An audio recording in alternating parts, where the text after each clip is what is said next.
Good morning students.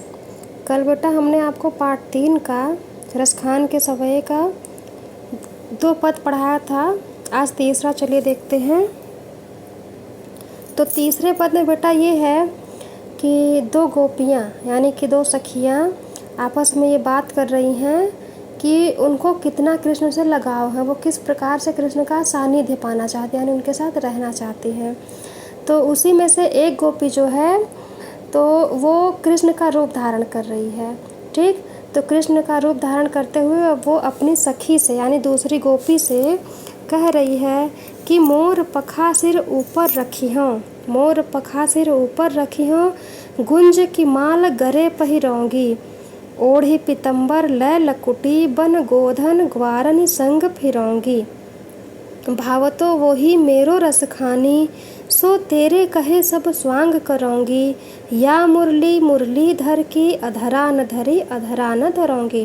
ठीक, तो अब चलिए पहली लाइन से देखते हैं कि यहाँ पे गोपी कह रही है कि मोर पखा सिर ऊपर रखी हो, हे सखी मैं जब कृष्ण का रूप धारण करूँगी तो मोर के पंखों को सिर के ऊपर रखूँगी, यानी कि मोर पंख कृष्ण धारण करते थे तो वो मोर के पंख को सिर के ऊपर धारण करेगी।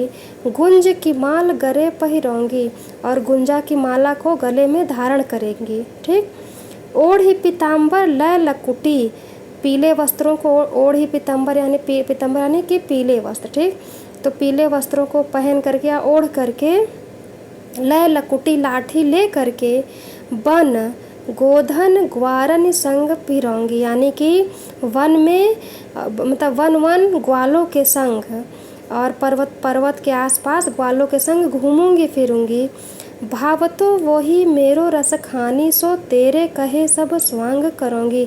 रसखान कह रहे हैं कि हे सखी मैं तेरे कहने से कृष्ण के सारे स्वांग करूंगी। स्वांग यानी कि अभिनय या फिर नाटक।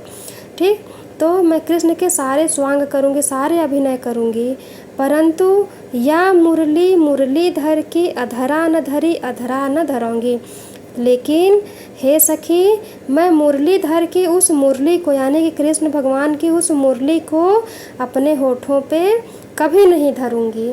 तो एक तरह से यहाँ पे बेटा वो कृष्ण के सारे स्वांग यानी कि सारे अभिनय करने के लिए तैयार है, सारे वस्त्रों को पहनेंगी, सारी चीज़ों को धारण करेंगे जिसको जिसको वो धारण करते थे, लेकिन वो मुरली को अपने होठों के पास नहीं रखेंगी। तो ये एक तरह से क्यों नहीं रखेंगी, क्योंकि उनको मुरली से ईर्ष्या है, क्योंकि वो हमेशा कृष्ण के समीप रहती है, कृष्ण के हृदय के पास रहती है, कृष्ण के होठों के पास रहती है। तो एक तरह से ये यहाँ पे मुरली को सौतन के रूप में दिखाया गया कि जैसे जो औरतें होती हैं वो अपने सौतन को नहीं स्वीकार कर पाती हैं, तो उसी प्रकार इस मुरली को भी यहाँ पे जो गोपियाँ हैं वो स्वीकार करने को तैयार नहीं है, यानी कि सारे कृष्ण का अभिनय वो कृष्ण के सारे अभिनय को करेंगी, सारे चीज़ों को धारण करेंगी, लेकिन उसकी मुरली को वो धारण नहीं करना चाहती। ठीक है, अब चलिए अगला देखते हैं।